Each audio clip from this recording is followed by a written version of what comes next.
A Arte da Guerra, de Sun Tzu. Capítulo 1. Desenvolvendo planos. Sun Tzu disse: a arte da guerra é de vital importância para o Estado. É uma questão de vida ou morte dela, depende o caminho para a segurança ou para a ruína. Desse modo, trata-se de assunto a ser pesquisado, e que não pode, de jeito algum, ser negligenciado. A arte da guerra depende de 5 fatores constantes, que devem ser levados em conta durante a fase de deliberações, quando se tenta determinar quais são as condições que o campo oferece. São eles: lei moral, paraíso, terra, comando e método, e disciplina. A lei moral é aquilo que deixa as pessoas em completa consonância com seu líder, a ponto de fazer com que o sigam, a despeito da própria sobrevivência, a despeito de qualquer perigo. Paraíso quer dizer o dia e a noite, o frio e o calor, a passagem do tempo e as estações do ano. Terra corresponde a distâncias ao grande e ao pequeno, ao perigo e à segurança, ao campo aberto e a passagens estreitas, e a aposta na vida ou na morte. O comando inclui as virtudes da sabedoria, da sinceridade, da benevolência, da coragem e do rigor. Por método e disciplina deve ser entendida a organização do exército em suas subdivisões condizentes, as gradações hierárquicas entre oficiais, a manutenção de estradas pelas quais os suprimentos chegarão às tropas e o controle dos gastos militares. Esses 5 fatores devem ser do conhecimento de todos os generais. Aquele que os conhecer bem será vitorioso, quem não os conhecer fracassará. 7 perguntas para reflexão. Entre os 2 soberanos em guerra, qual está imbuído da lei moral? Entre os 2 generais em guerra, qual tem mais capacidade? Para que lado pendem as vantagens que nascem do paraíso e da terra? Que lado aplica com mais rigor a disciplina? Qual é o exército mais forte? De que lado estão os homens e oficiais mais bem treinados? Qual é o exército que tem mais coerência na aplicação de punições e incentivos? A partir dessas 7 perguntas, é possível predizer a vitória e a derrota. O general que escutar meus conselhos e agir de acordo com eles será o conquistador. Que ele seja mantido no poder. O general que não escutar meus conselhos, ou não agir de acordo com eles, sofrerá a derrota. Que ele seja destituído. Enquanto estiver refletindo sobre meus conselhos, não deixe de aproveitar quaisquer circunstâncias favoráveis que existam além e independentemente das regras comuns. E, se houver tais circunstâncias favoráveis, modifique seus planos, levando-as em consideração. Táticas elementares. Toda luta é baseada em algum truque. Assim, se estamos prontos para o ataque, devemos parecer incapazes. Ao usar toda a nossa força, devemos dar a impressão de inatividade. Quando estivermos próximos, é preciso que o inimigo pense que estamos longe. Quando estivermos longe, ele deverá achar que estamos próximos. Jogue algumas iscas para excitá-lo. Finja desordem e o aniquile. Se ele estiver com todos os lados blindados, esteja preparado para ir. Se ele for superior em força, use uma estratégia de evasão. Se seu oponente tiver temperamento colérico, procure irritá-lo. Finja ser fraco para que ele cresça em sua arrogância. Se ele estiver calmo, não lhe dê sossego. Se as forças dele são coesas, separe-as. Ataque-o quando ele não estiver preparado, surja quando ele menos esperar. As maquinações de guerra que levam à vitória não devem ser divulgadas de antemão. O general que vence uma batalha é o que gasta muitas horas no templo, em reflexões, antes de a batalha ser encetada. O general que perde uma batalha é aquele que não quer perder tempo em reflexões prévias. Assim, refletir muito leva à vitória e refletir pouco à derrota. E é fácil ver como a ausência de pensamento leva muito mais rapidamente à derrota. É prestando atenção nesse detalhe que consigo saber quem é o provável vencedor e o provável derrotado. Capítulo 2. Em meio à guerra. Sun Tzu disse: nas operações de guerra, haverá no campo 1000 carros leves, outros tantos pesados, 100.000 soldados vestidos de malha, com provisões suficientes para avançar 1000 li de distância. Haverá gastos nas vilas e no front, incluindo a hospedagem de visitantes e pequenos itens como cola e tinta, e somas para os carros e as armaduras, o que resultará em um total de milhares de onças de prata por dia. Eis o custo de levantar um exército de 100.000 homens. Quando já se está em plena luta, se a vitória demora a chegar, as armas dos homens perdem o fio e seu ardor arrefece. Se há o cerco a uma cidade, isso pode exaurir as forças de um exército. É preciso repetir. Se a campanha se estender no tempo, os recursos do Estado não se equivalerão aos gastos. Agora, quando as armas perdem o fio, quando o ardor cai, quando sua força fica exaurida e os recursos acabam, outros poderes aparecerão para tirar vantagem de sua situação extrema.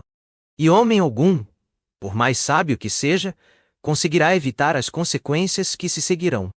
Assim, apesar de já termos escutado algo a respeito de uma urgência estúpida durante uma guerra, nunca houve quem associasse a sabedoria a atrasos.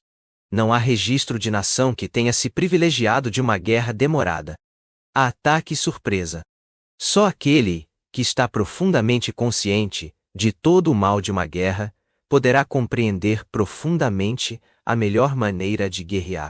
Um militar competente não exige que lhe deem uma segunda leva de impostos, nem exige que seus vagões de suprimentos sejam abastecidos várias vezes seguidas. É preciso trazer material para a guerra, mas é preciso saber tomá-lo do inimigo. Só assim, o exército terá o suficiente para cobrir suas necessidades. A falta de recursos adequados no tesouro do Estado faz com que um exército dependa de contribuições à distância. E contribuir para a manutenção de um exército à distância provoca pobreza no povo. Por outro lado, a presença de um exército provoca aumento de preços, e preços altos também provocam pobreza no povo. Mesmo depois de grande parte de sua subsistência ter sido desviada para o exército, o camponês ainda assim se verá afligido por pesados confiscos. Vivendo à custa do inimigo. Com a perda da capacidade de subsistência e com a exaustão das forças, as casas do povo estarão desprovidas de tudo, e 3/10 daquilo que receberiam serão dissipados, e mais 4/10 estarão comprometidos com as despesas públicas para substituir carros quebrados, cavalos mortos, peitorais, capacetes, arcos e flechas, lanças e escudos, malhas de proteção, bois de canga e vagões pesados. Assim, um general sábio terá como meta obter provisões do inimigo. Uma carroça de provisões tiradas do inimigo corresponde a 21 de seu próprio manancial, assim como um único picu, cerca de 133 libras, de forragem do inimigo é igual a 21, que venham de seu próprio campo. Para poder matar o inimigo, os homens precisam estar cheios de raiva. E, ainda que se veja vantagem em derrotar o inimigo, é preciso haver, além disso, estímulos. Assim, na luta de carros, quando 10 ou mais carros forem tomados, os que conseguiram o primeiro devem ser recompensadosos.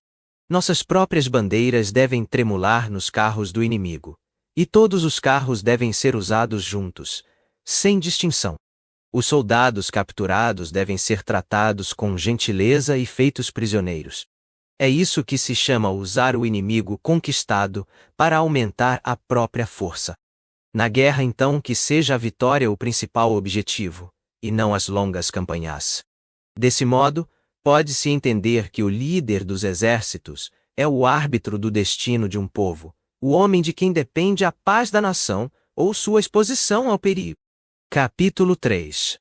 O ataque através de estratagemas. Sun Tzu disse: na implementação prática da arte da guerra, a melhor coisa a fazer é tomar todo o território inimigo, intacto e completo. Dividi-lo em partes e destruí-lo diminuirá seu lucro com a posse. Da mesma maneira, é melhor capturar um exército inteiro do que destruí-lo.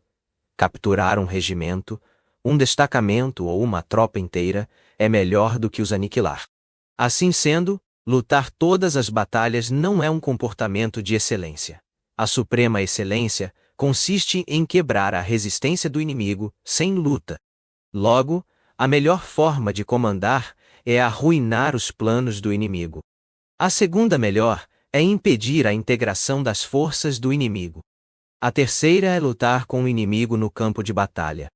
E a pior política de todas é sitiar as cidades muradas do inimigo. O cerco, como guerra. A regra é não sitiar cidades muradas do inimigo, se isso puder ser evitado. O preparo dos abrigos individuais, dos abrigos coletivos móveis e dos outros instrumentos de guerra levará 3 meses inteiros. A construção de montes de terra que fiquem na altura das muralhas, mais 3 meses. O general incapaz de controlar sua impaciência empurrará seus homens para o ataque como se fossem formigas pululando. E o resultado será que 1/3 deles morrerá enquanto a cidade-alvo continuará intocada. Tais são os resultados prováveis e desastrosos de um cercom. Ao contrário, um líder capaz conseguirá submeter sem luta as tropas do inimigo. Capturará suas cidades sem lhes impor um cerco. Conseguirá derrubar o reino inimigo sem precisar de longas operações de campo. Com suas forças intactas, ele desafiará o poder de um império e, sem perder um único homem, alcançará o triunfo total. É isso que quer dizer atacar, usando estratagemas. Vantagem numérica. Existe essa regra na guerra. Se suas forças são de 10-1 em relação às do inimigo, cerque-o. Se são de 5-1, ataque-o. Se suas forças são o dobro das do inimigo, divida seu exército em 2. De igual para igual, poderá haver uma batalha. Se ligeiramente inferior em número, devemos evitar o confronto. Se de todo modo estivermos em uma relação desigual, o melhor será fugir. Porque, apesar de um exército pequeno e obstinado conseguir lutar, ao final, ele será capturado pela força superior. É preciso lembrar que um general é o bastião do Estado. Se esse bastião for uma muralha sem brechas, o Estado se manterá forte. Se houver falhas, o Estado se tornará fraco. Há 3 maneiras pelas quais um líder arriscará atrair a desgraça para seus homens. Dando ordens para avançar ou retroceder, sem perceber que a obediência a tal coisa é impossível. Eles não sairão do lugar. Dando ordens a soldados como se fossem civis do reino, sem perceber que as condições militares são diferentes. Eles ficarão insatisfeitos. Utilizando sem discernimento o potencial dos oficiais, sem perceber que há um princípio na guerra, que é o de adaptar a ação a cada circunstância. Eles ficarão com a confiança abalada. E, quando um exército está insatisfeito e com a confiança abalada, é certo que haverá problemas com chefes rivais.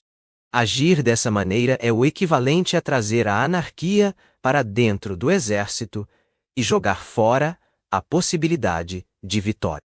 Assim, é fácil saber quais são os 5 itens essenciais a uma vitória. Vencerá aquele que sabe quando lutar e quando não lutar. Vencerá aquele que sabe como lidar com forças inimigas superiores e com forças inimigas inferiores. Vencerá aquele cujo exército está integrado em um mesmo espírito, em todos os níveis de sua hierarquia.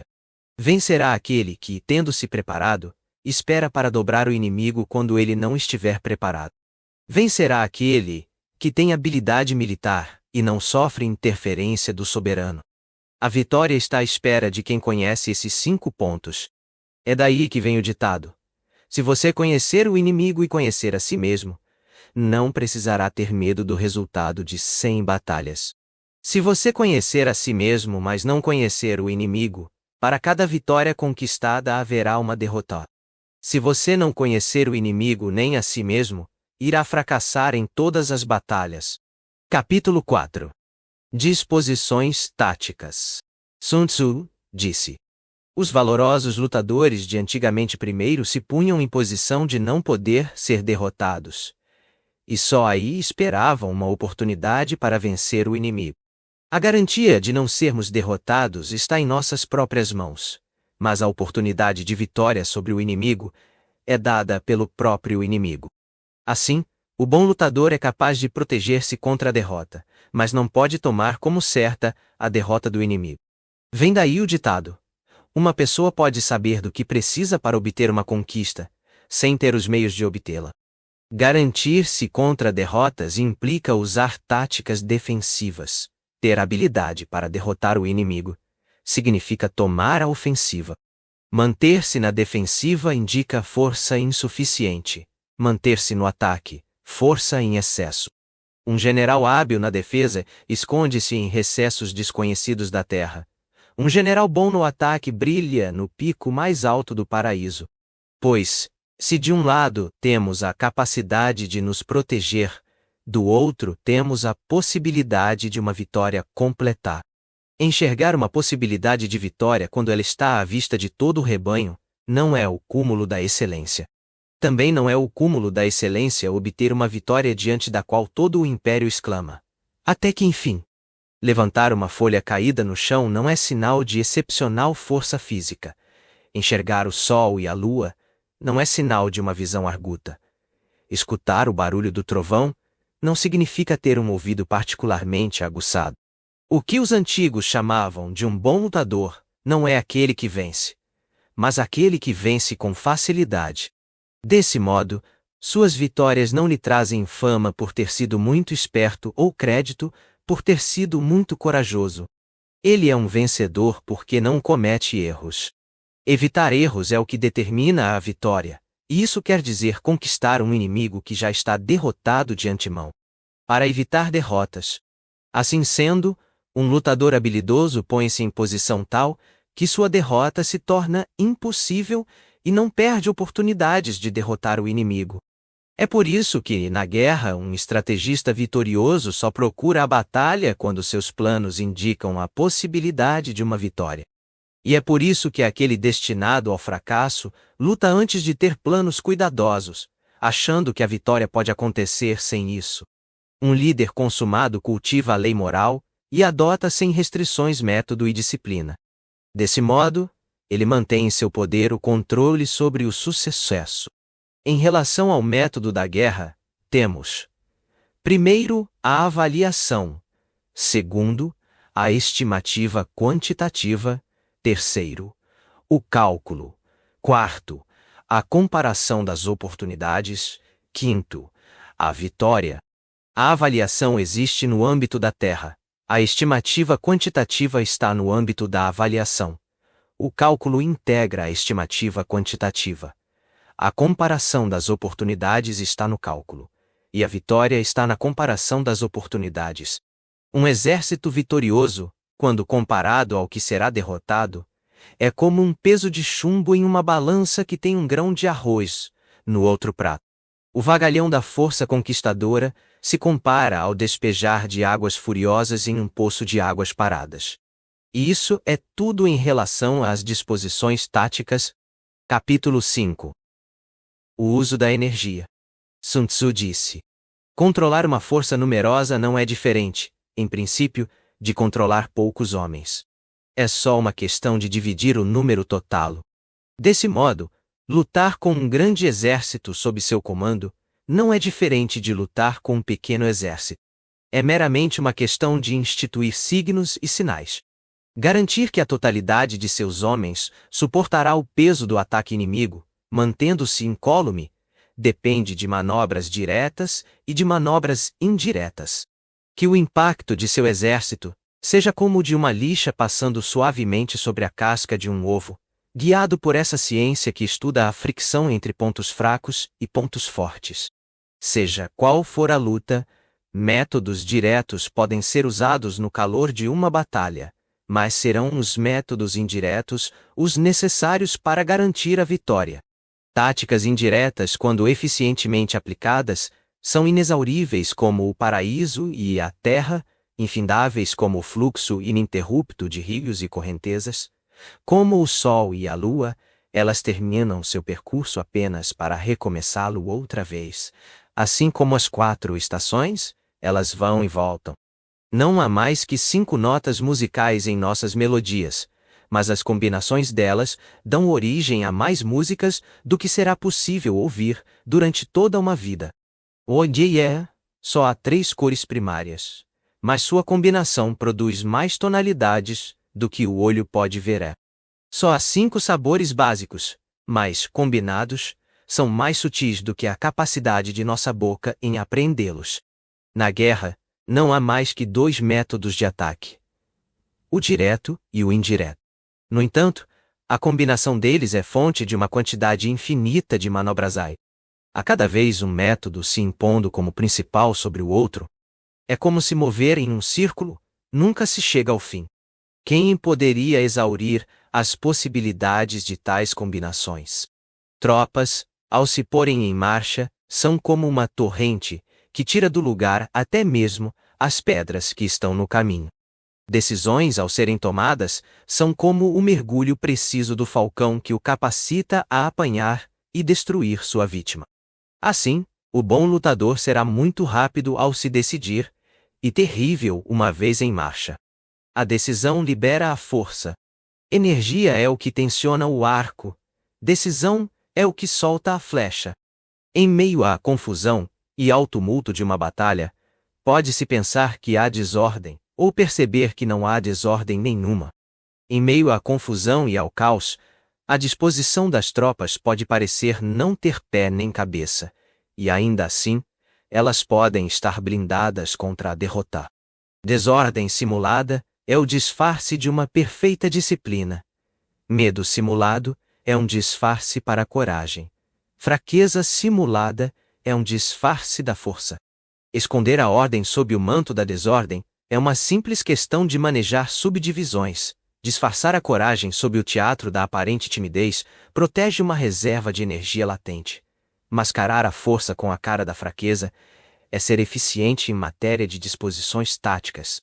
Assim, aquele que é mestre em manter o inimigo intranquilo é aquele que constrói aparências enganosas, a partir das quais o inimigo é levado a agir. Ao lançar chamarizes ao inimigo, ele o induz a se movimentar sem descanso. E aí, com um corpo de homens bem escolhidos, fica à espreita de uma oportunidade. Um combatente esperto buscará o benefício de energias somadas e não exigirá muito de indivíduos isoladosos. Daí ser importante saber escolher os homens certos, para poder utilizar a energia conjunta deles. Quando o bom combatente utiliza a energia somada de seus lutadores, estes se parecem com toras de madeira que despencam juntas sobre o inimigo, ou com pedras rolando sobre ele. Porque é da natureza da tora, ou da pedra, manter-se imóvel quando está no nível do chão, mas correr no declive, manter-se imóvel se tiver 4 quinas, mas correr solta e rápida se for redonda.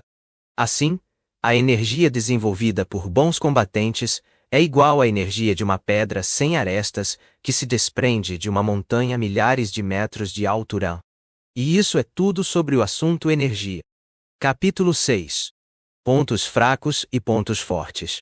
Sun Tzu disse: aquele que antecipa sua chegada ao campo de batalha, e lá espera pela chegada do inimigo, estará descansado para a luta. No entanto, aquele que chega atrasado ao campo de batalha, terá de correr para se preparar, e ficará exausto. Assim sendo, o combatente esperto imporá sua vontade ao inimigo, e não permitirá que a vontade do outro lhe seja impostão.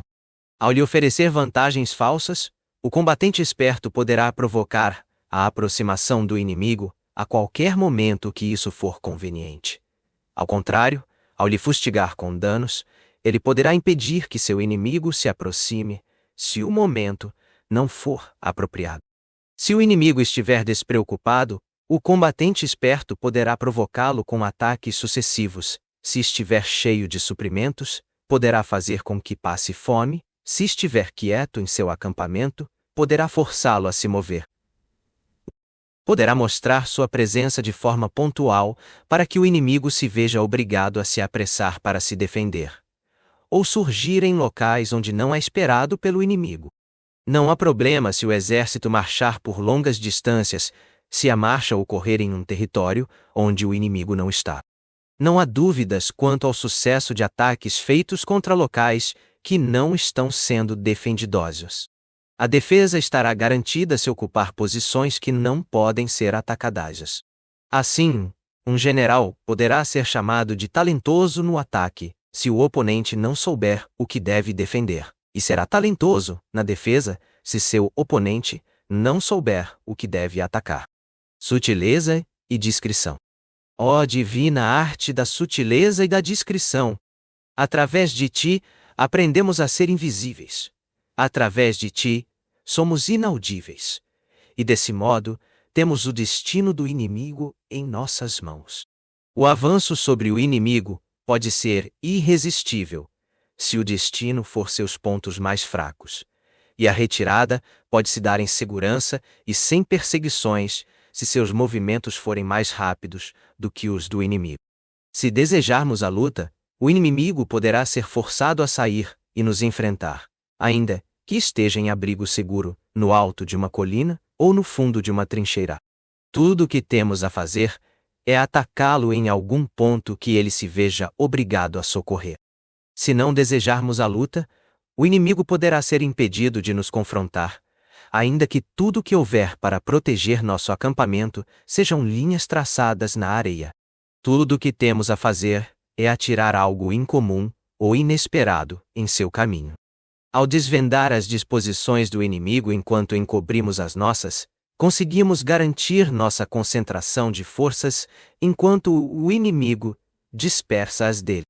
Poderemos então nos constituir como um bloco único e sólido enquanto obrigamos o inimigo a se dividir em várias frações. Desse modo, haverá uma frontalidade homogênea atrás da qual nós estamos, oposta às partes separadas do outro, o que quer dizer que seremos muitos em uma massa coesa em relação à rarefação das forças do inimigo, dispersas em suas partes separadas. E se desse modo conseguirmos atacar uma força inferior com nossa força superior, nossos oponentes ficarão em terríveis dificuldades. A discrição sobre o local da batalha. O local onde planejamos abrir a luta não deve se tornar conhecido, porque desse modo, o inimigo terá de se preparar contra um possível ataque em vários pontos diferentes. E suas forças terão, portanto, de ser enviadas em várias direções diferentes, com a consequência de que o número que teremos de enfrentar em qualquer desses pontos será sempre proporcionalmente menor que o nosso. Pois, toda vez que o inimigo precisar fortalecer suas tropas de frente, terá de enfraquecer a retaguarda. Se fortalecer a retaguarda, enfraquecerá a frente, fortalecendo-se a esquerda, deixará fraca a direita. Fortalecendo-se a direita, deixará desprotegida a sua esquerda. Se mandar reforços para todos os lados estarão fracos. A inferioridade numérica advém dessa necessidade de se preparar contra vários ataques possíveis. A vantagem numérica advém quando induzimos nosso adversário a se preparar assim contra nós. Se determinarmos o lugar e o momento da próxima batalha, poderemos nos concentrar em meio a um eixo abrangendo grandes distâncias, e nos preparar para a luta. Mas, se nem o momento nem o local nos forem conhecidos, a ala esquerda do exército será incapaz de socorrer a direita. A direita ficará igualmente incapaz de socorrer a esquerda. As linhas de frente não poderão ajudar a retaguarda, nem a retaguarda poderá dar apoio a quem está na frente. Muito pior será a situação se a parte mais avançada da armada estiver a centenas de 51 de distância, e se mesmo a tropa mais próxima estiver separada de nós por vários 51. Se essa for a situação, mesmo se, por exemplo, os soldados de Yue excederem os nossos em quantidade, essa vantagem não lhe servirá de nada na hora de obter a vitória. Direi então que podemos vencer. Quando o inimigo for mais forte em número de homens, poderemos impedi-lo de lutar. Para isso, é preciso achar uma maneira de descobrir seus planos e suas possibilidades de sucesso. Buscando os pontos fracos do inimigo. Provoque-o e descubra quais são as características de seus movimentos e de sua inatividade. Force-o a se revelar para descobrir seus pontos vulneráveis. Compare cuidadosamente o exército inimigo ao seu, para saber onde há excesso de força e onde ela é deficiente. Em matéria de disposições táticas, o melhor lance é escondê-las. Mantenha-as em segredo, e sua força militar estará a salvo do espião mais sutil, a salvo das maquinações da mente mais arguta. O que o homem comum parece não compreender é que a vitória pode nascer desse embate de táticas, das nossas e das do inimigo. O homem comum consegue compreender a importância das táticas que empregamos durante uma conquista. O que ninguém vê é a importância da estratégia anterior, que é de onde surgem as conquistas. Não repita a tática que já lhe deu a vitória uma vez. Ao contrário, permita que seus métodos sigam a variedade infinita das circunstâncias. Táticas são fluídas.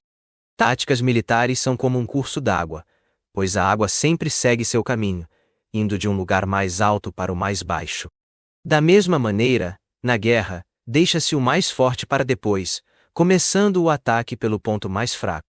A água adquire a forma do leito onde corre. O soldado molda sua vitória a partir do inimigo que enfrenta. Assim, da mesma maneira que a água não mantém uma forma sempre igual, na guerra não há condições que sejam sempre iguais. Aquele que consegue modificar suas táticas a partir de cada oponente que precisa enfrentar, obtendo dessa maneira a vitória, pode ser chamado de um líder filho do paraíso. Os 5 elementos naturais, água, fogo, madeira, metal e terra, não se mostram o tempo todo da mesma forma. As 4 estações se sucedem em sequência. Há dias mais curtos que outros. A lua tem suas épocas de brilho e de esvaecimentos. Capítulo 7. Manobrando um exército. Sun Tzu disse: na guerra, o general recebe ordens de seu soberano. Depois de reunir homens suficientes para formar um exército e concentrar suas forças, o general precisa integrar e harmonizar muitos elementos diferentes antes de marchar para o campo de batalha. Além disso, precisa estabelecer suas manobras táticas, e não há nada mais difícil. A dificuldade das manobras táticas consiste em ver claro o que é dúbio, em ver vantagem onde há desvantagem. Por exemplo, seguir uma rota longa e circular, depois de ludibriar o inimigo para afastá-lo do caminho, e então, mesmo estando em desvantagem geográfica, correr para atingir a meta antes dele, eis o que demonstra bom conhecimento do artifício do diversionismo. Fazer tais manobras com um exército é muito vantajoso. Com uma multidão disciplinada, é muito perigoso. Se um exército inteiro se põe em marcha, com todos os equipamentos completos, buscando obter uma vantagem sobre o inimigo, o mais provável é que não o consiga por causa de atrasos. Se apenas uma coluna ágil se põe em marcha com o mesmo propósito, isso significa o sacrifício de seus pertences e bagagens. Se todos os homens de um exército encetam marcha forçada, sem descanso, dia e noite, cobrindo o dobro da distância usual em cada caminhada, cobrindo uma centena de 51, para obter uma situação vantajosa, os líderes da primeira, segunda e terceira divisões desse exército cairão nas mãos do inimigo. Os homens melhores estarão sempre à frente, os mais fracos cairão atrás, e assim, apenas 1/3 de seu exército chegará ao destino. Se a marcha necessária para obter a situação vantajosa for de 50-51, seu exército perderá o líder da primeira divisão, e apenas metade de seus homens chegará ao destino. Se a marcha for de 30-51, para obter o mesmo objetivo, 2/3 de seu exército chegarão ao destino. Táticas não amarradas. Podemos chegar à conclusão, então, de que um exército sem seu trem de carga estará perdido, sem suas provisões estará perdido, sem suas bases de suprimento estará perdido. Não podemos aceitar alianças com nossos vizinhos sem saber quais são os desígnios deles. Não somos aptos a liderar a marcha de um exército, a menos que estejamos familiarizados com a aparência do terreno, suas montanhas e florestas, suas armadilhas. Não podemos usar as características naturais do terreno em nosso benefício, a não ser nos servindo de guias locais. Precisamos, na guerra, praticar a dissimulação para obter sucessão. E nos mover apenas quando há um benefício real a ser alcançado com tal ação. Nossa decisão de concentrar ou dividir as tropas vai depender de cada circunstância. Tenhamos a rapidez do vento, a compactação de uma floresta. Em questão de assaltos e invasões, sejamos como o fogo e, quando parados, como uma montanha. Mantenhamos nossos planos tão invisíveis e impenetráveis quanto a noite, e, quando em movimento, caiamos como um relâmpago sobre o inimigo. Ao tomar de assalto uma região, devemos permitir que o butim seja dividido entre os homens. Quando capturarmos um novo território, dividamo-lo em lotes para o benefício dos soldadosos. Precisamos ponderar e deliberar antes de agir. Aquele que aprender a usar o artifício do diversionismo será um conquistador. Eis a arte de fazer manobras. Gongos, tambores, estandartes, bandeiras. O Manual da Administração Militar diz: em um campo de batalha, a voz que formula palavras não chega muito longe, daí a necessidade de gongos e tambores. Tampouco objetos de tamanho comum podem ser vistos à distância, daí o uso de estandartes e bandeiras. Gongos e tambores, estandartes e bandeiras são os meios pelos quais os olhos e ouvidos de uma multidão podem ser direcionados a um alvo específico. É assim que essa multidão se torna um só corpo, no qual fica impossível aos muito bravos avançar sozinhos, ou aos muito covardes se retirar sozinhos. Essa é a arte de lidar com uma multidão de homens. Assim sendo, em embates noturnos, é preciso fazer uso extenso de fogos de sinalização e tambores, e em lutas diurnas, de bandeiras e estandartes, para guiar os homens através de seus ouvidos e olhos. Um exército inteiro pode se ver privado de seu ânimo, um comandante em chefe pode se ver privado de sua presença de espírito. O ânimo do soldado estará mais agudo pela manhã. Ao meio-dia, começará a falhar. E à noite, a única coisa que domina o pensamento do soldado é a vontade de voltar para o acampamento. Um general esperto, então, evitará a batalha quando os homens do inimigo estiverem com o ânimo mais elevado e atacará quando o ânimo deles estiver mais fraco e inclinado a se recolher. Essa é a arte de estudar os estados de espírito, autodomínio e força. Com disciplina e calma, esperar o surgimento da indisciplina e do nervosismo nas tropas inimigas. Eis a arte de manter o autodomínio. Estar próximo da meta da conquista enquanto o inimigo ainda se encontra longe. Aguardar relaxadamente, enquanto o inimigo faz esforços e se cansa. Manter-se bem alimentado enquanto o inimigo está faminto. Essa é a arte de administrar a própria força. Abster-se de interceptar o inimigo quando os regimentos dele demonstram perfeita ordem. Abster-se de atacar o inimigo quando ele demonstra calma e confiança. Eis a arte de estudar as circunstâncias. É um axioma militar não avançar ladeira acima nem se opor a um avanço ladeira abaixo. Não persiga um inimigo que apenas finge se retirar. Não ataque soldados cuja principal característica seja a astúcia. Não engula a isca jogada pelo inimigo. Não perturbe um exército que faz uma retirada em seu próprio território. Quando cercar um exército, deixe sempre uma saída livre. Não se deve pressionar em demasia um inimigo desesperado. Essa é a arte da guerra. Capítulo 8. Variações das táticas. Sun Tzu disse: na guerra, o general recebe ordem de seu soberano, reúne um exército e concentra suas forças. Para acampar, evite se posicionar em locais difíceis. Posicionamentos em encruzilhadas pedem maior coesão com os aliados. Não prolongue sua estada em posicionamentos isolados e perigosos. Quando em posicionamentos sujeitos a cerco, lance mão de estratagemas.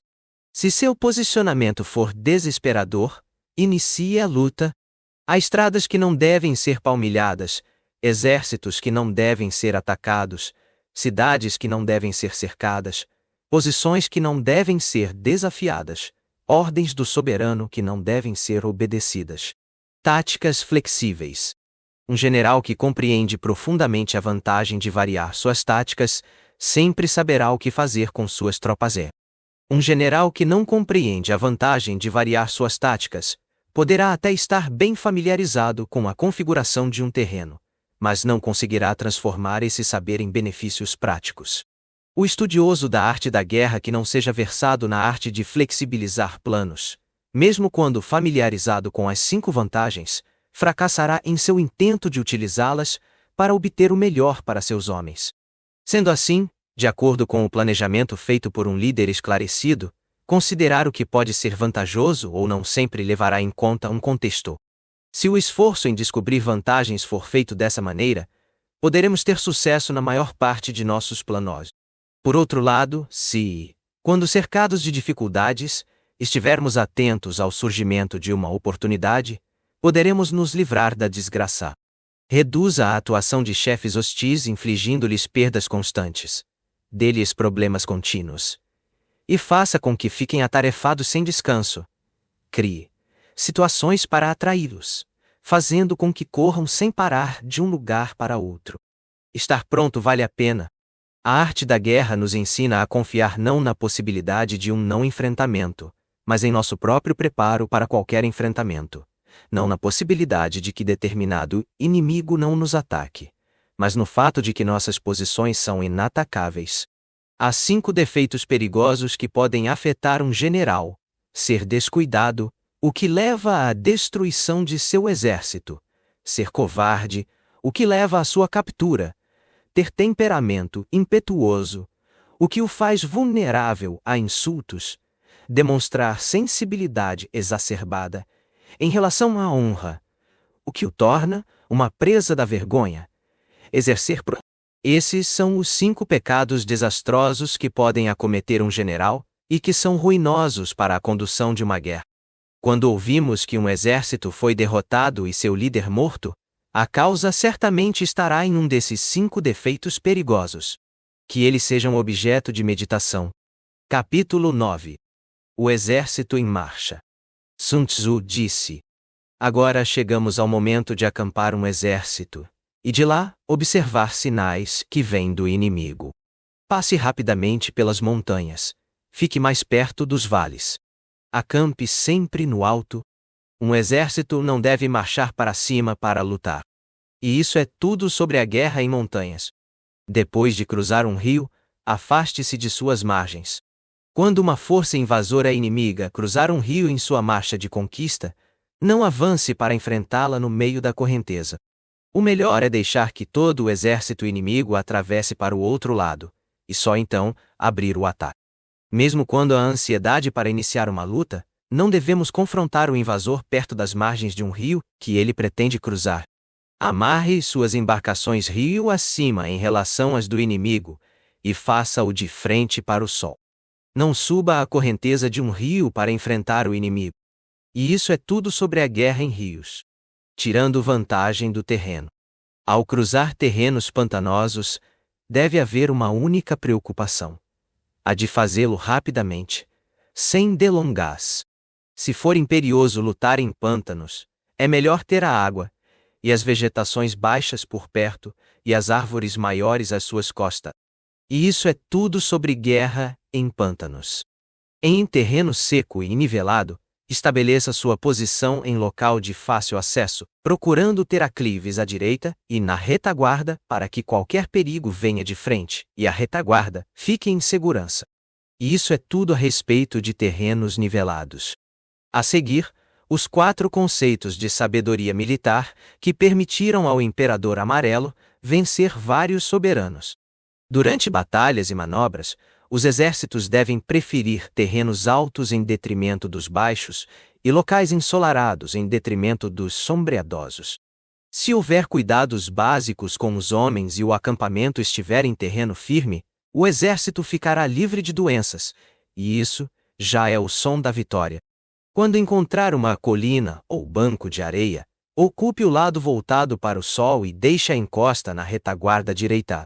Dessa maneira, há uma dupla vantagem: os benefícios para os soldados e uma configuração natural de terreno que pode ser vantajosa.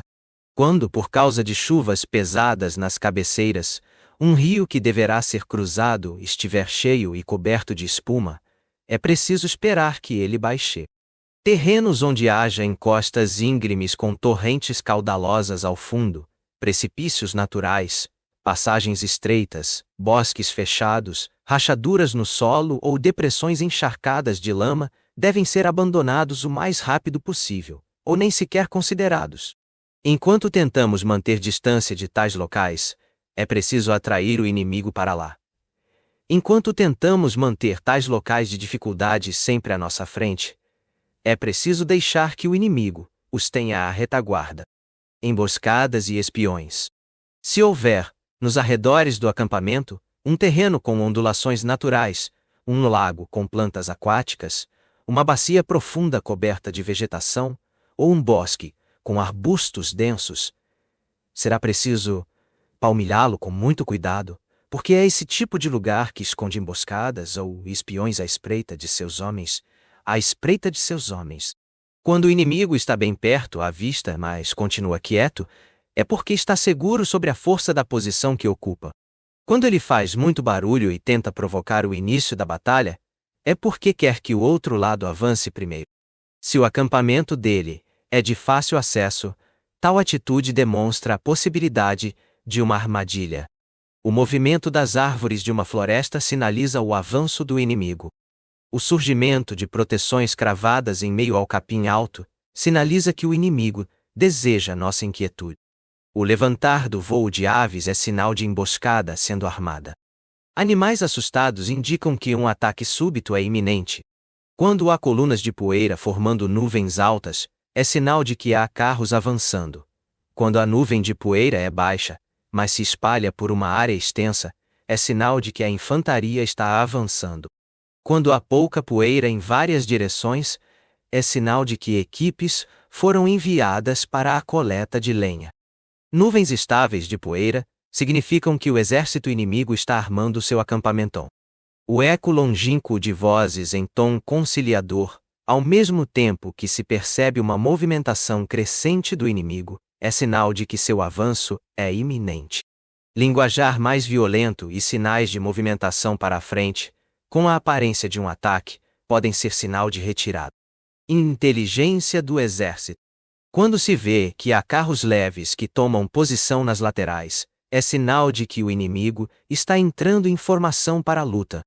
Propostas de paz que não venham acompanhadas de documento de compromisso indicam uma armadilha.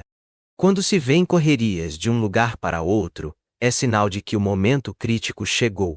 Quando se vê que algumas unidades do inimigo avançam, enquanto outras recuam, é sinal de que ele arma um engodo. Quando os soldados do inimigo são vistos apoiados em suas espadas, é porque estão quase desmaiando de fome. Se as equipes enviadas para pegar água bebem no próprio local, antes de encetar a volta, é porque o exército inimigo esgotou sua reserva de água potável. Se o inimigo se apercebe de uma vantagem ao seu alcance e não se esforça para obtê-la, é porque seus soldados estão exaustos. Se for possível ver aves concentradas em determinado ponto, é sinal de que não há ninguém por lá. Vociferações durante a noite demonstram nervosismo do inimigo. Sinais significativos. Se a inteligência do seu exército descobriu que há ânimos exaltados no acampamento inimigo, isso é sinal de que a autoridade do comandante em chefe está enfraquecida. Se for possível ver estandartes e bandeiras que mudam sem parar de posição, é porque há uma rebelião. Se os relatórios indicam que os oficiais estão zangados, é porque os homens estão exaustos. Quando um exército inimigo alimenta os cavalos com cereais e mata os bois para obter carne, quando os soldados não penduram de volta suas panelas sobre as fogueiras, no aguardo da próxima refeição, isso é sinal de que vão lutar até a morte. A visão de grupos pequenos cochichando entre si, ou falando em voz baixa, aponta para uma insatisfação entre soldados e oficiais. Premiações muito frequentes significam que o inimigo está quase sem recursos. Punições muito frequentes significam que ele está sob grande tensão. Dar início a uma carga de ataque com grande ímpeto, e logo depois se recolher em demonstrações de medo, significa suprema falta de inteligência. Quando mensageiros são enviados com cumprimentos da liderança inimiga, é sinal de que há desejo de trégua. Se as tropas inimigas iniciam a marcha para a frente com grande energia, mas param a pouca distância das suas e lá ficam por longo tempo sem começar a batalha nem executar uma retirada, a situação exige grande atenção e reflexão. Se suas tropas não são mais numerosas do que as do inimigo, isso é um dado determinante. quer dizer que nenhum ataque direto deverá ser empreendido. O que há para fazer nessa situação é simplesmente manter a concentração de todas as forças disponíveis, ficar de olho no inimigo e pedir reforços. Aquele que não exercita o pensamento e subestima seus oponentes, arrisca-se a ser capturado por eles. Se seus soldados forem punidos antes de terem a oportunidade de desenvolver um sentimento de lealdade ao líder, não se mostrarão submissos, e, sem se mostrarem submissos, serão praticamente inúteis como soldados. Se depois que seus soldados desenvolveram lealdade ao líder não receberem punição nenhuma, também se tornarão inúteis. Assim, soldados devem ser tratados primeiro com humanidade, mas sem deixar de ser controlados por uma disciplina férrea. Esse é um dos caminhos seguros que levam à vitória. Se durante o treinamento dos soldados todas as ordens forem obedecidas normalmente, o exército terá boa disciplina. Se um general demonstrar confiança em seus homens, sem deixar de averiguar que suas ordens sejam cumpridas, todos se beneficiarão. Capítulo 10. Classificação de terreno. Sun Tzu disse: podemos classificar o terreno de uma batalha em 6 tipos: terreno acessível, terreno emaranhado, terreno de temporização, passagens estreitas, aclives altos e íngremes, e posições muito afastadas do inimigo. Acessível. Terreno que pode ser atravessado sem dificuldade tanto na ida quanto na volta. Em relação a terrenos desse tipo, o importante é ocupar, antes do inimigo, as partes mais altas e mais ensolaradas, e garantir as linhas de suprimentos. Dessa maneira é possível lutar com vantagem. Emaranhado. Terreno que, uma vez abandonado, é difícil de ser retomado. É possível, a partir de uma posição em terreno desse tipo, avançar contra um inimigo não preparado e derrotá-lo. Mas, se o inimigo estiver preparado e não nos for possível derrotá-lo, voltar à posição inicial será impossível. E o desastre se seguirá. Temporização. Quando a posição-alvo tem determinadas características que fazem com que nenhum dos lados se beneficie por iniciar o ataque. Quando há tal situação, mesmo se o inimigo nos jogar uma isca atraente, é aconselhável não só não ir em frente, mas, ao contrário, fazer uma retirada, o que incitará o inimigo a atacar. Assim, quando parte do exército dele já estiver em movimento, poderemos armar nosso ataque com vantagem. Passagens estreitas. Se der para ocupá-las primeiro, guarneça-as bem e espere a vinda do inimigo.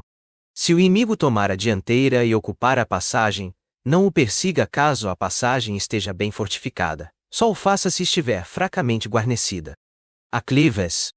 Devemos ocupar pontos elevados e ensolarados e esperar o inimigo.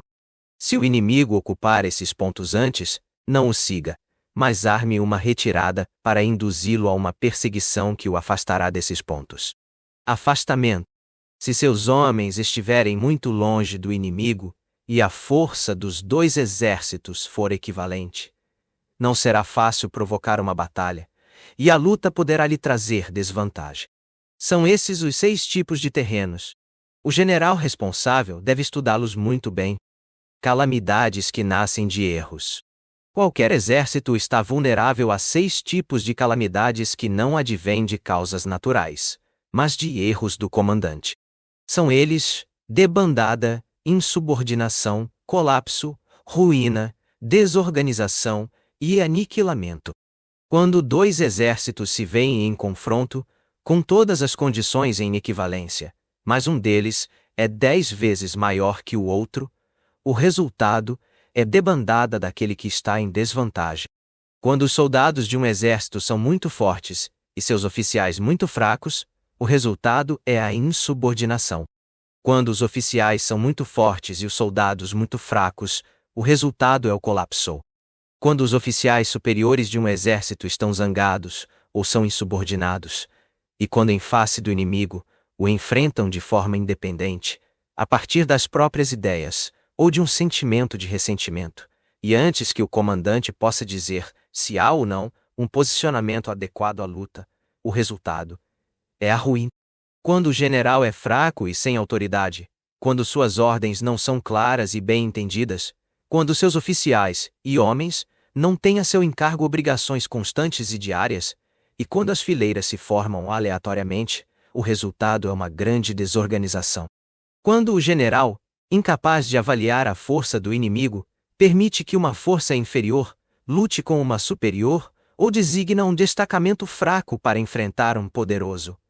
E se ele se esquece de colocar seus melhores soldados nas linhas de frente, o resultado é o aniquilamento lamento. Essas são as 6 maneiras de cortejar a derrota e precisam ser cuidadosamente estudadas pelo general no comando ativo e serviço. Testes de um bom comando. A formação natural do território é o melhor aliado de um soldado. Mas a capacidade de bem avaliar o adversário, de exercer o controle sobre as forças que levam à vitória, de fazer cálculos astutos sobre dificuldades, perigos e distâncias, eis o teste de um grande general. Aquele que souber fazer tais coisas e, ao lutar, puser em prática tudo aquilo que sabe, irá vencer as batalhas. Aquele que não souber, será seguramente derrotado. Se a batalha tem grande possibilidade de resultar em vitória, deve-se lutar, ainda que o soberano o proíba. Se a batalha prometer algo diferente da vitória, não se deve lutar, ainda que o soberano o exija. O general que parte para o ataque sem pensar na fama e faz a retirada sem temer a desgraça, o general que tem como único pensamento proteger seu país e prestar bons serviços a seu soberano, é uma joia do reino. Pense em seus soldados como seus filhos, e eles irão segui-lo para onde forem. Cuide deles como se fossem filhos amados, e eles ficarão a seu lado até mesmo na morte. Se, contudo, o líder for indulgente demais ou inapto na observância de sua autoridade, bondoso, mas incapaz de fazer com que suas ordens sejam cumpridas, e não conseguir, além de tudo, apaziguar desavenças, então seus soldados serão crianças mimadas e inúteis para qualquer propósito prático. Se soubermos que nossos homens estão em condições de ataque, mas não soubermos da eventual vulnerabilidade do inimigo a esse ataque, teremos apenas metade das possibilidades de vitória. Se soubermos que o inimigo está vulnerável a um ataque de nossas tropas, mas não soubermos das condições de nossos homens para exercer esse ataque, teremos apenas metade das possibilidades de vitória. Se soubermos que o inimigo está vulnerável a um ataque de nossas tropas, e que nossos homens estão em condições de executar esse ataque, mas não soubermos da natureza do terreno em que se dará essa luta, teremos apenas metade das possibilidades de vitória. Sabendo disso, o soldado experiente, uma vez iniciada sua ação, nunca fica desnorteado. Uma vez deixando para trás seu acampamento, não permite que uma surpresa o percampe. Então, é por isso que existe o ditado: se você conhecer o inimigo e conhecer a si mesmo, sua vitória será certa. Se conhecer o paraíso e a terra, sua vitória será total. Capítulo 11. Os 9 posicionamentos. Sun Tzu disse: a arte da guerra reconhece 9 posicionamentos geográficos: posicionamento dispersivo, posicionamento facilitado, posicionamento disputado, posicionamento aberto, posicionamento em encruzilhadas, posicionamento de dificuldades, posicionamento sujeito a cerco e posicionamento de desesperador. Dispersivo. Posicionamento em que um chefe luta no próprio território. Facilitado.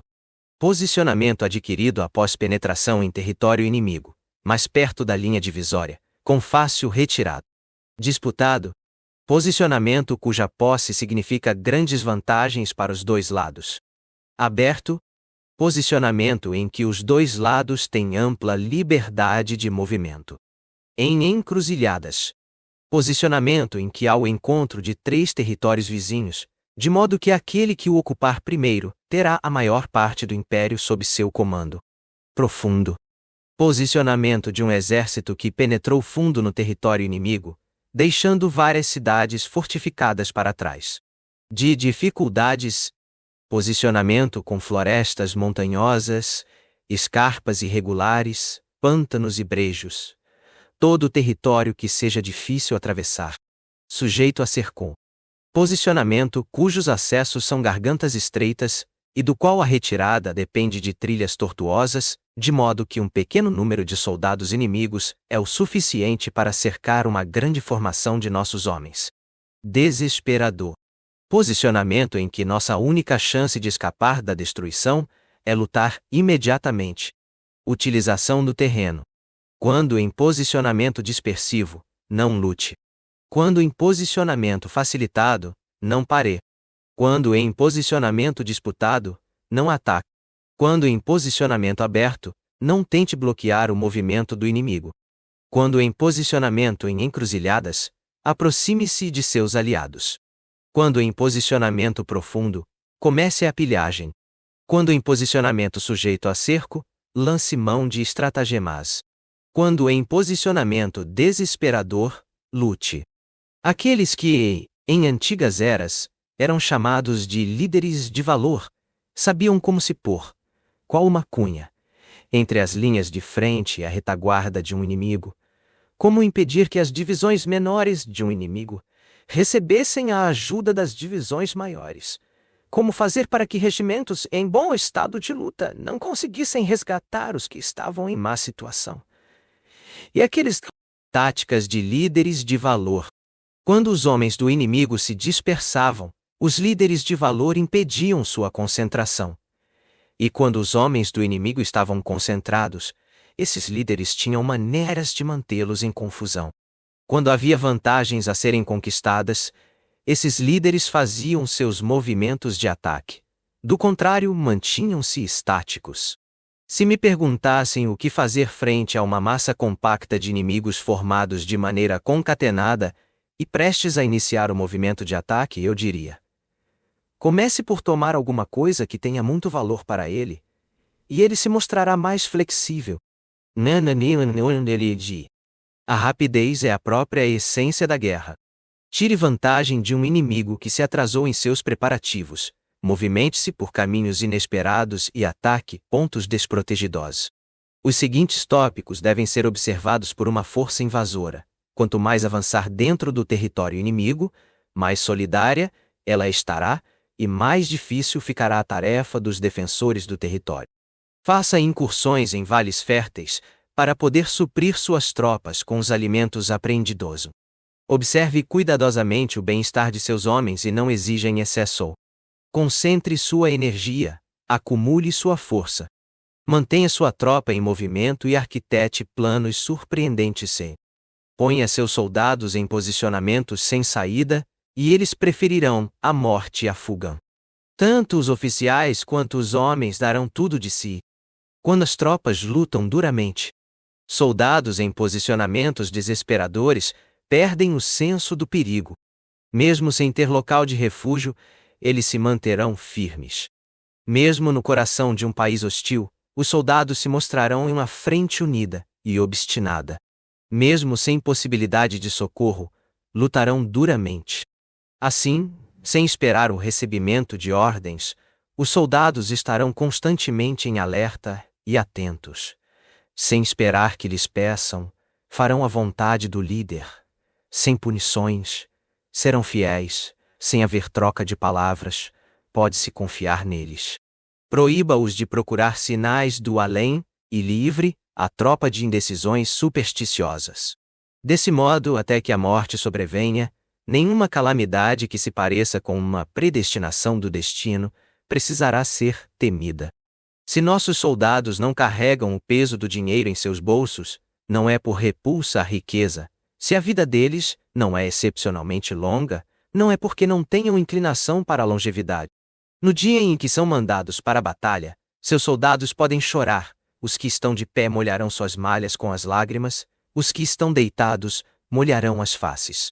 Mas uma vez levados para o fronte, demonstrarão a mesma coragem de qualquer um de nossos heróis. Táticas de Shuai Zhan.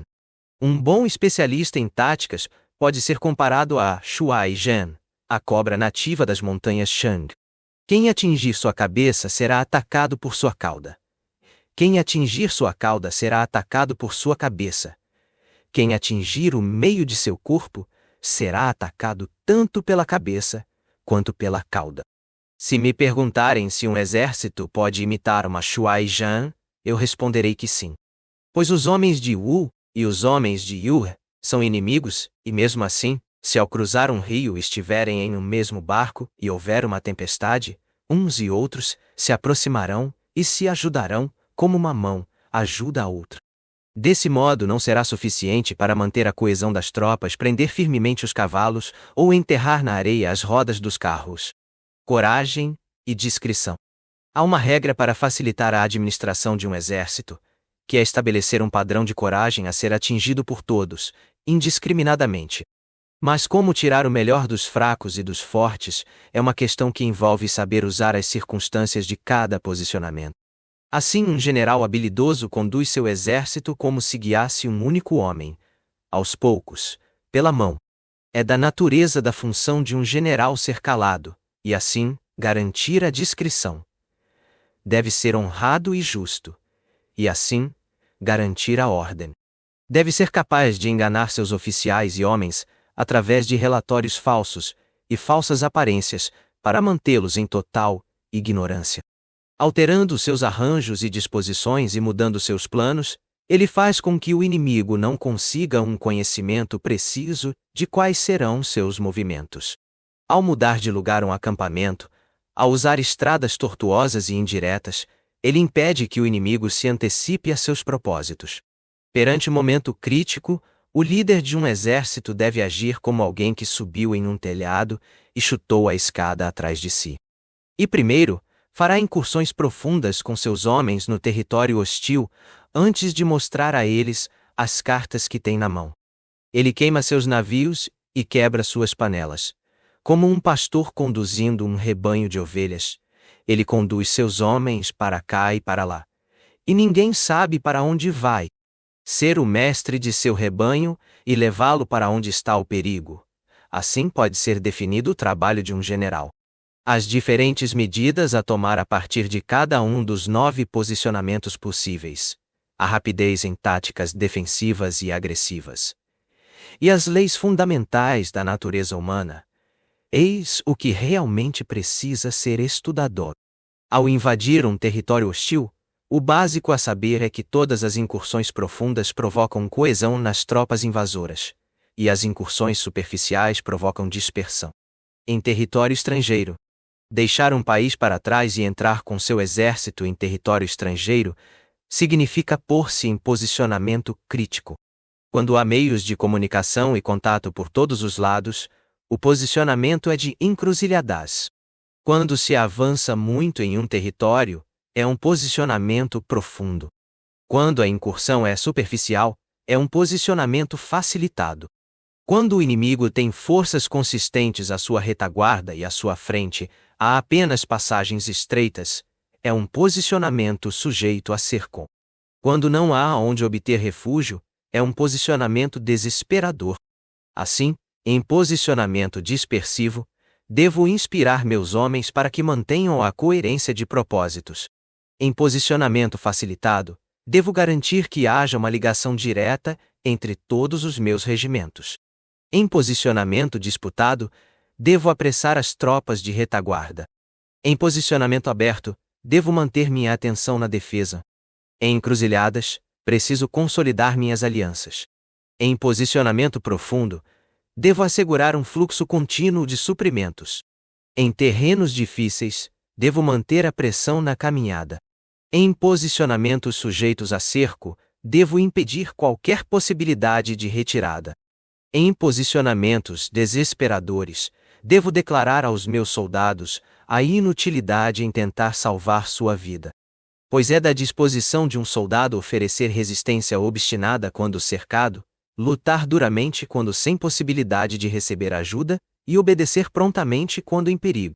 Não podemos aceitar alianças com príncipes vizinhos até termos certeza de seus desígnios.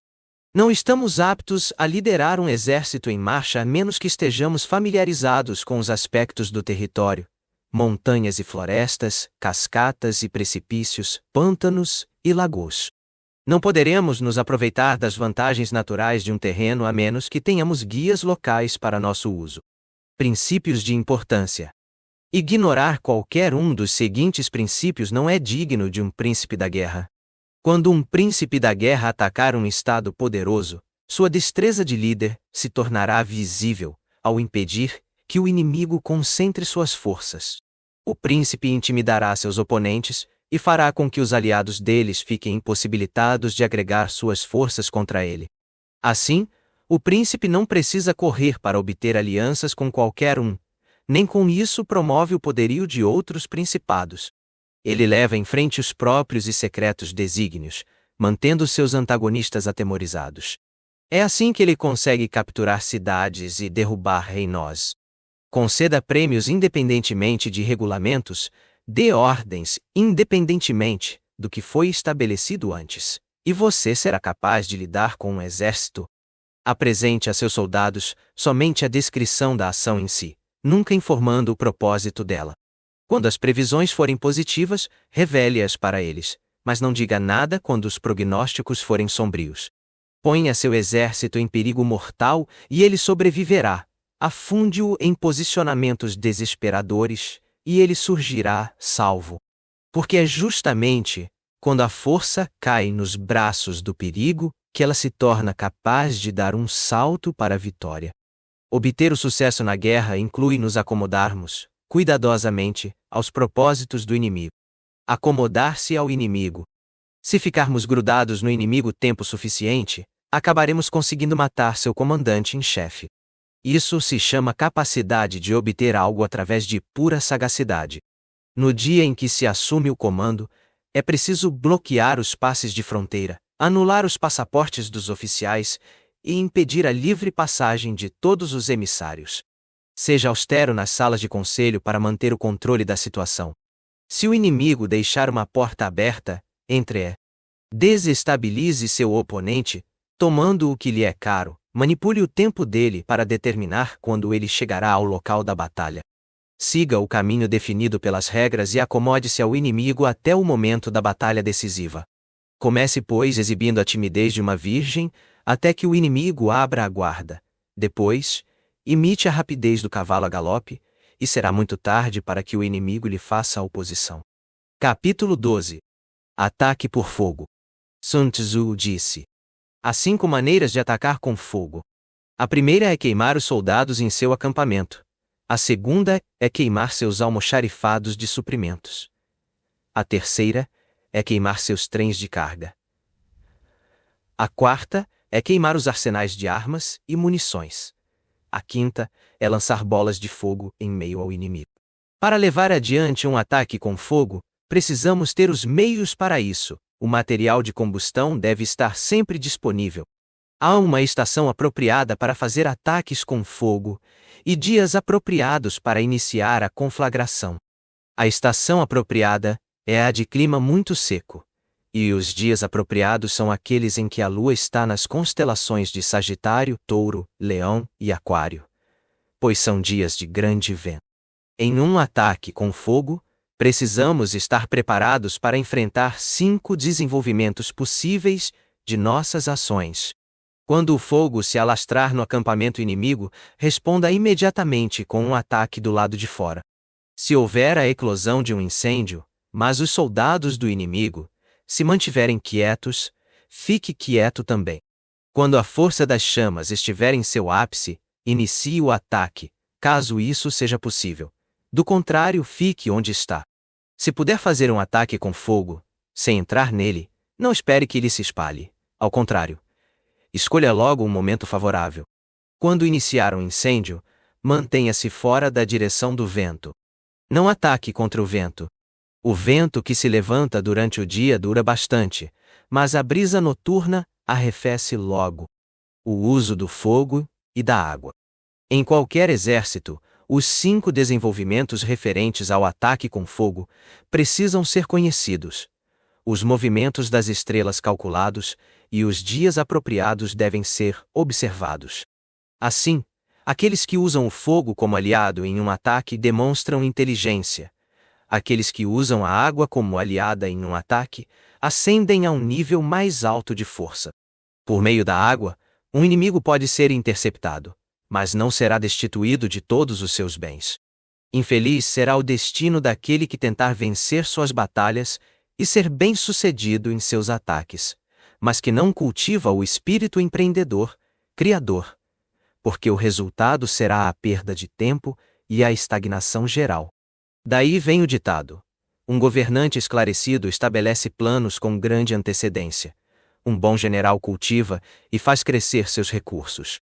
Não comece a se movimentar, a não ser que haja uma vantagem a ser obtida. Não utilize suas tropas em batalhas a não ser que haja algo a ser ganho. Não lute, a não ser que seu posicionamento seja crítico.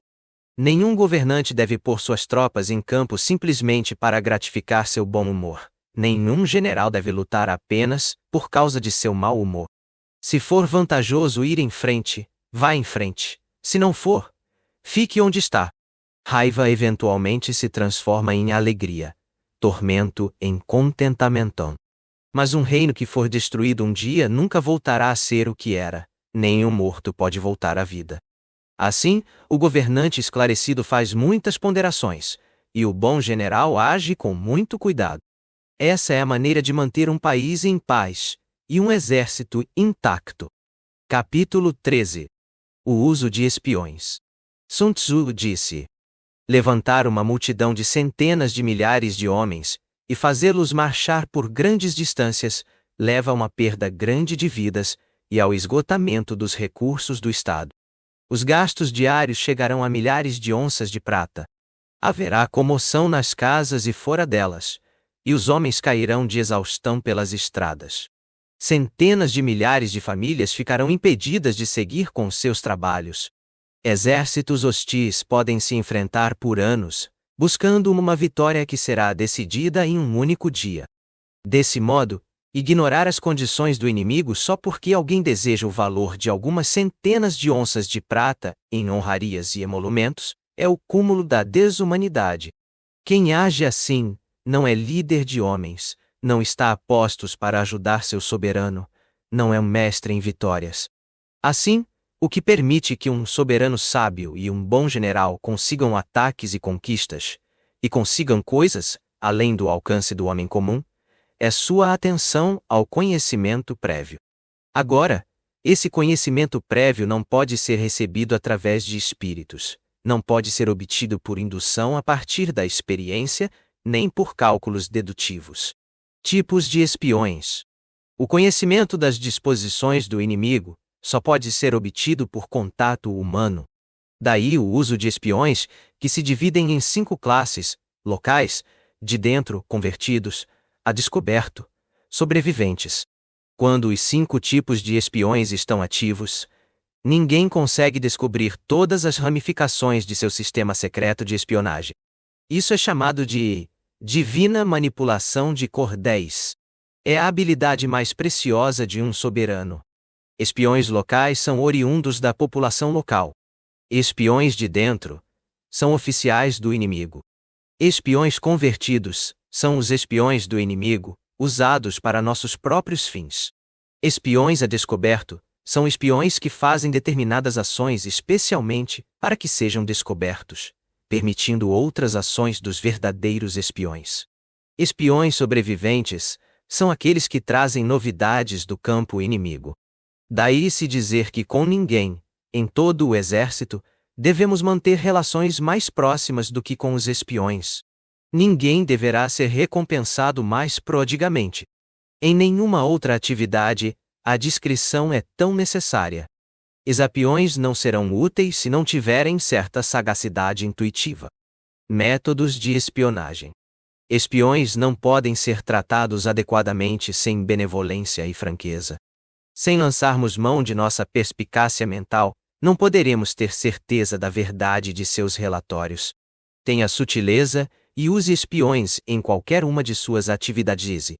Se uma informação for divulgada por um espião antes da hora certa, ele deverá ser executado com a pessoa para a qual contou o segredo.